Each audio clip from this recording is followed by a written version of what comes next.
everyone. I hope all is going well and you're having a beautiful, blessed day. Today, I want to hang out with you a little bit and share with you my personal story. I was born April 8th, 1982, and I was born an 11-week premature child. I was born in Glendale at Glendale Memorial Hospital, but almost immediately after my birth, I was rushed to Children's Hospital in Los Angeles, where I spent my first 3 months of life. And during that first 3 months of life, I experienced a brain hemorrhage, which caused hydrocephalus. Hydrocephalus is water on the brain, and because of that water on my brain, I had to have my first surgery at 1 month old, which was the placement of a shunt in my head. A shunt is a tube that is in my body and it's draining the water in my brain. Now, because one of the symptoms of the water on my brain is my wandering eye.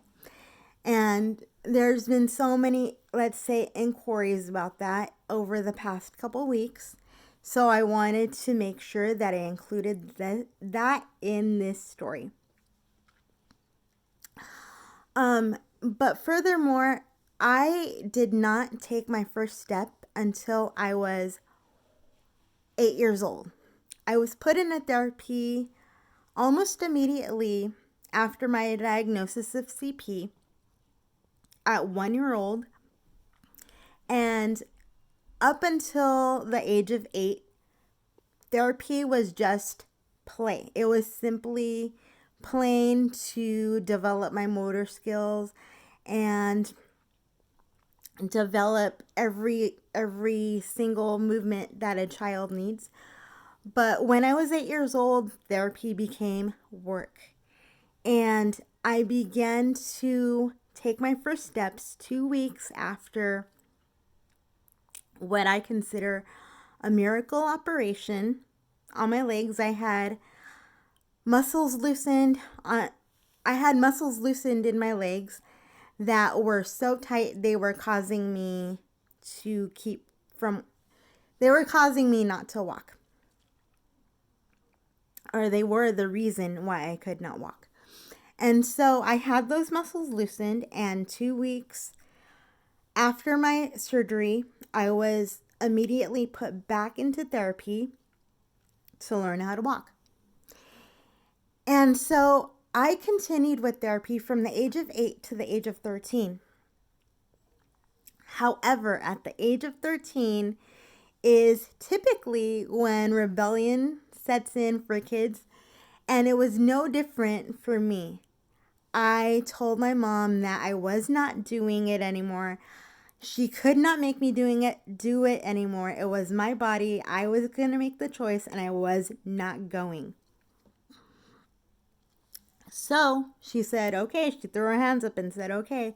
But as a result of that rebellion, I sat in ways that I wasn't supposed to sit, and I admittedly will tell you that I sit in those ways today a lot of the time when I shouldn't.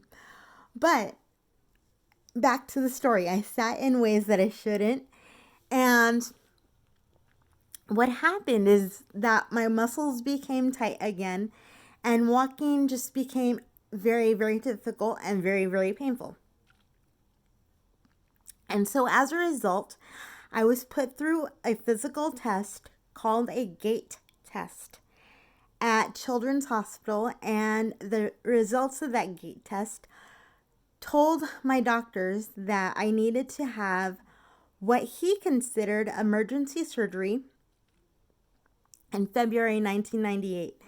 It was considered emergency surgery because of the fact that when a person is 16 years old, they are considered physically an adult. So at the point that you turn 16, your muscles automatically know that they need to settle in whatever position they are in. So I had that emergency surgery at 15 when I was 15, and I spent 3 months in recovery, which was painful emotionally and painful physically. Physically, obviously, because I was cast all the way up to my hips and I could not walk without somebody behind me because, of course, I would fall. But I worked and worked in therapy for 3 months. And during the 3 months, my teenage life fell apart because I was taken away from every single thing that I loved.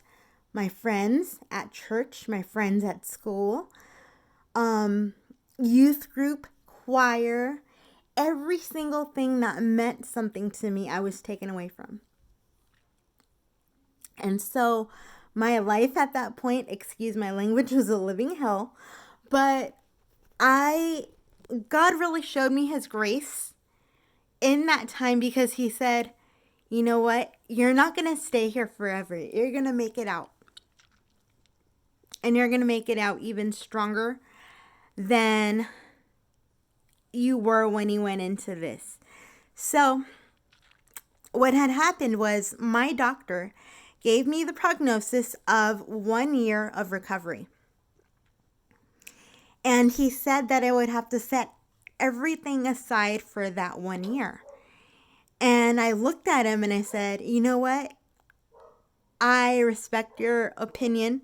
I probably didn't say that in those words, but I was thinking, I respect your opinion, but I want to go to camp. So I'm going to fight to go to summer camp.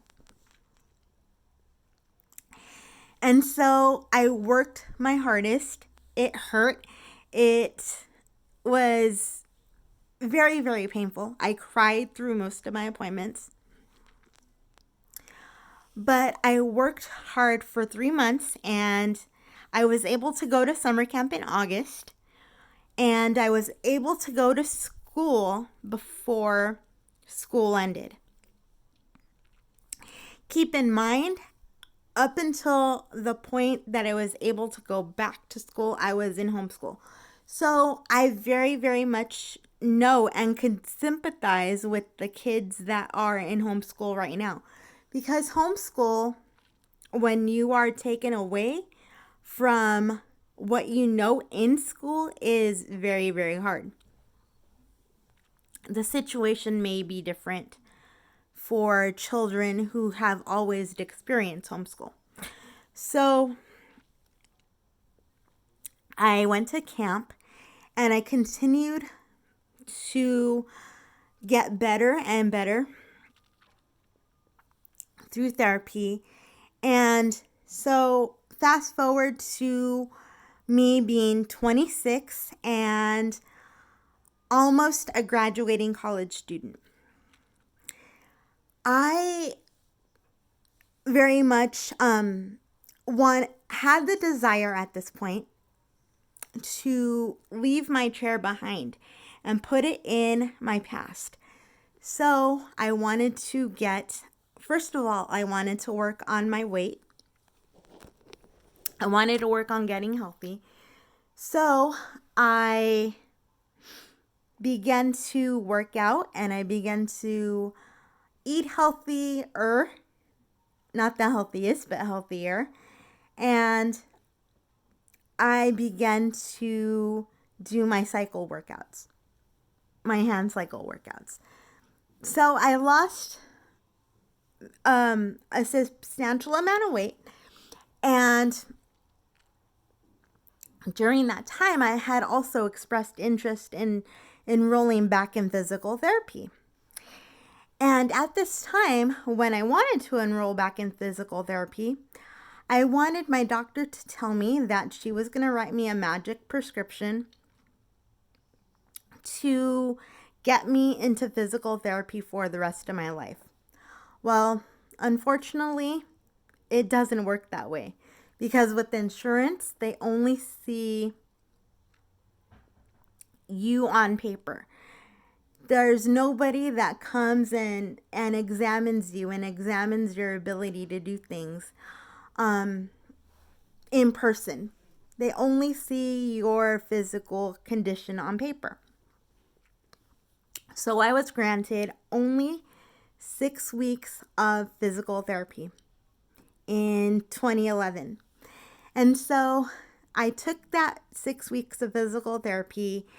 And at the beginning, my therapist, she asked me, okay, what is your goal? What do you want to work on? And I said, I want to leave my chair behind. I don't want to use it anymore. So she told me that it would be hard. She actually was pretty shocked, but she told me it would be hard, but she got behind me and said I could do it. So in the first 3 weeks of physical therapy, I learned at Huntington Hospital in Pasadena how to walk long distances, just walking up and down those halls. And then the second the second half of the PT was learning how to perfect it, quote unquote perfect it, which meant learning how to have good posture, learning how to shift my weight properly, and learning how to let go when I needed to grab things. So to the glory of God, I accomplished that goal. And my next goal was one that I'll cherish forever as well. My next goal was to walk a 5K, and I came up with this goal because I had the privilege of being on a TV show called Live Big with Allie Vincent. And during this TV show, I met so many awesome, amazing friends that I still have to this day. And as part of the TV show, I trained for and completed a 5K. Now, me in the past would not even consider completing a 5K. And I took a year from 2013, from October 2013 to right up until the date of the race, December 8th, 2014, to complete my goal. And I completed that goal with the help of my friends, and we all crossed the finish line together at 4 hours and 48 minutes. I'll never forget that part. But we all crossed the finish line together. And I think the lesson in my story that I want everybody to take away is that we don't do life alone. We do life with other people, and we are successful with other people.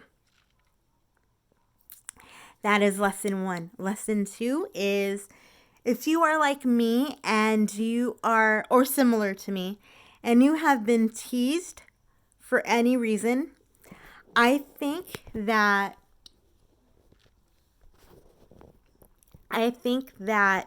what should happen is that you should just tell your truth. If somebody were to come at you with, why do you look that way, or why do you talk like that? Come at them with the truth and be respectful to them, yes, but shut them down that way. Because if you are comfortable speaking what is actually going on with you and don't consider it something that is wrong with you, then you will get so much further in this life than somebody who is living with the struggle of embarrassment. I know that there are a lot of children who might be living with the struggle of embarrassment. When I was 12 years old, I questioned why God had made me in the way that He did. But as I grew in my faith and I grew as a teen around my family and around the people that loved me, I began to see that the way I was made was not an accident. It was something that would become a blessing, and something that has been a blessing, even though at times life has been hard. So I would encourage anybody who is going through a hard time to really take in my story and ask me questions down below if you would like. And I also would encourage you to share this video if you would like, if there's somebody in your life who needs to see it. I'll talk to you guys later. I have enjoyed so much telling my story to you guys. Please, please leave a comment down below if you have a question or a comment. And I will talk to you soon. God bless you guys. I love you. Bye.